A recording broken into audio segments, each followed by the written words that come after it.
A school comes under siege. And the school is in a panic. I've got students down under the tables, kids. Heads under the tables. When two students launch a deadly assault on Columbine High. Oh, God. Stay in line. Oh, God. Hey, kids, just stay down. The whole time I just pretended to be dead. At the time, it was the worst school shooting in American history. There were a total of 15 bodies. There were 11 males and 4 females.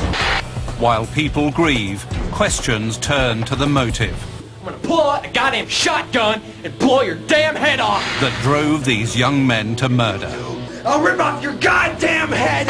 and whether warning signs were missed. When you start putting all these pieces together to the puzzle, then you're saying, boy, there's a red flag. The questions and answers.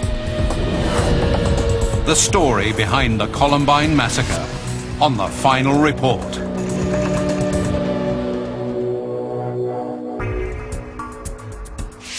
April the 20th, 1999.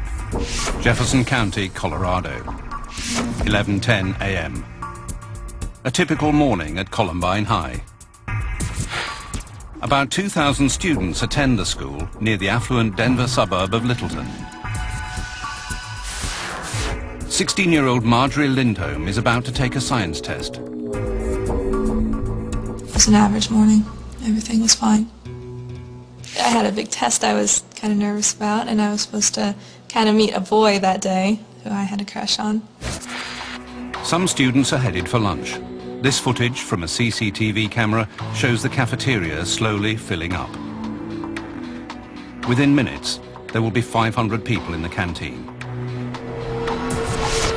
11:14 a.m. No one notices when someone leaves 2 duffel bags on the floor. 11:19 a.m. Outside the school's west entrance, 17-year-olds Richard Castaldo and Rachel Scott are eating lunch. As they talk, a pipe bomb lands a few feet from where they are sitting. I didn't really realize it was supposed to be a bomb at first. I kind of thought it was like a thing of fireworks or something like that. It didn't do anything at all. I didn't really think much of it.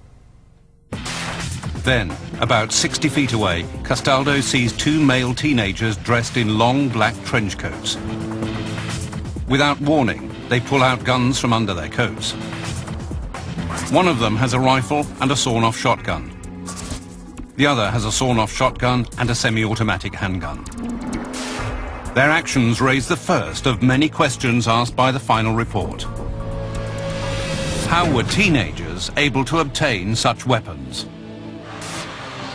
And then they just, started shooting. And I didn't really have any time to react at all,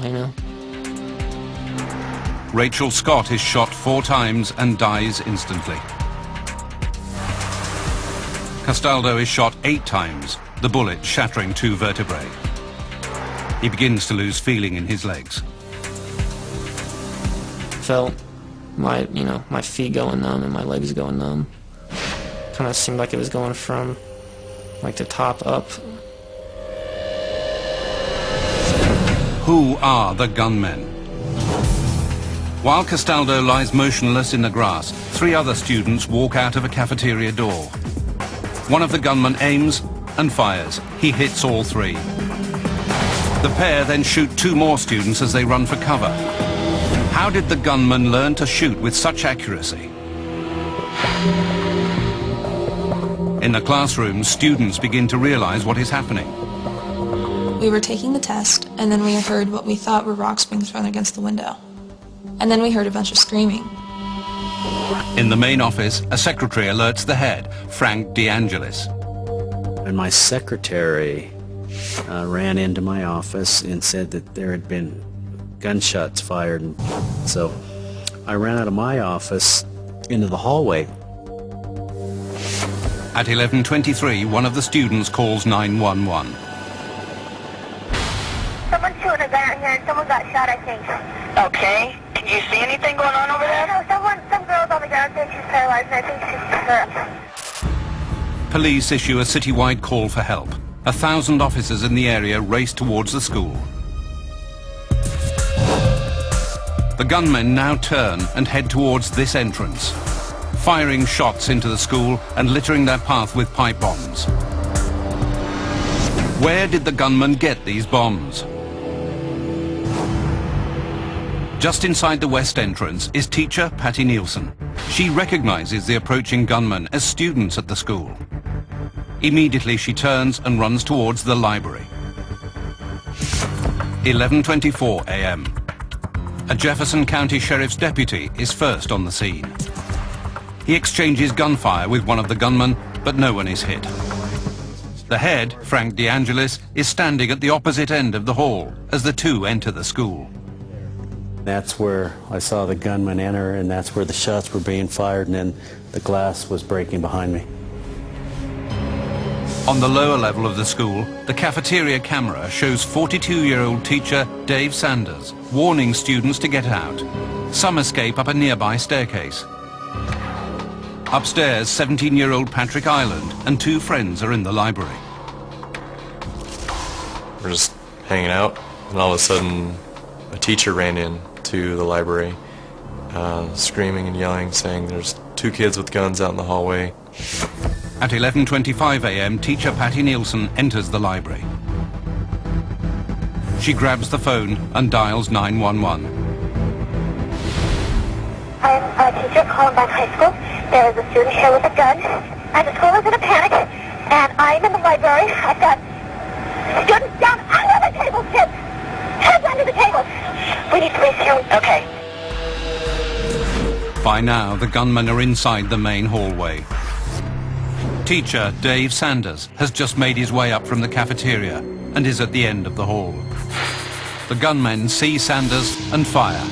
He falls to the floor. Sanders is dragged into a nearby classroom where a group of terrified students is hiding.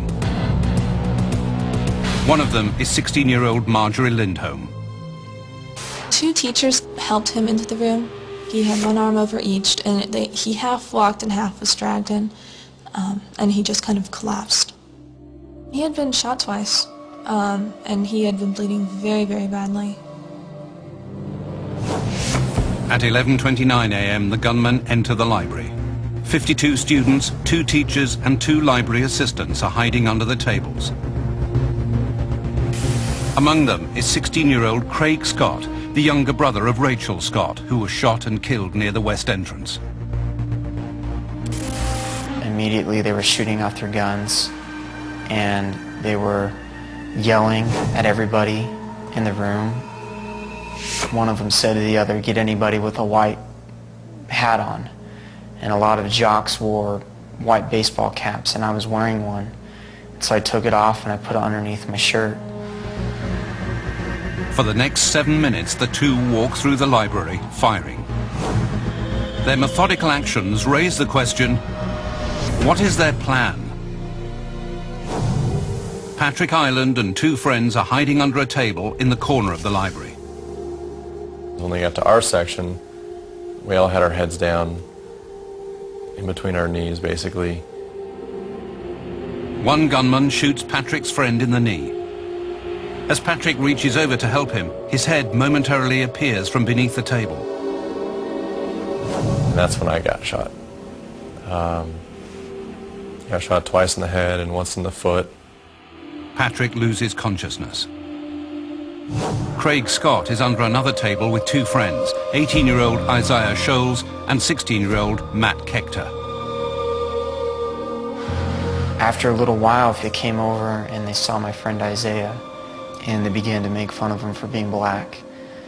And then they shot Isaiah, and then they shot Matt. And the whole time I just pretended to be dead. At 11:36 a.m., the gunmen leave the library and head down the hall towards the science classroom. Minutes later, about 30 students escape through an emergency exit door.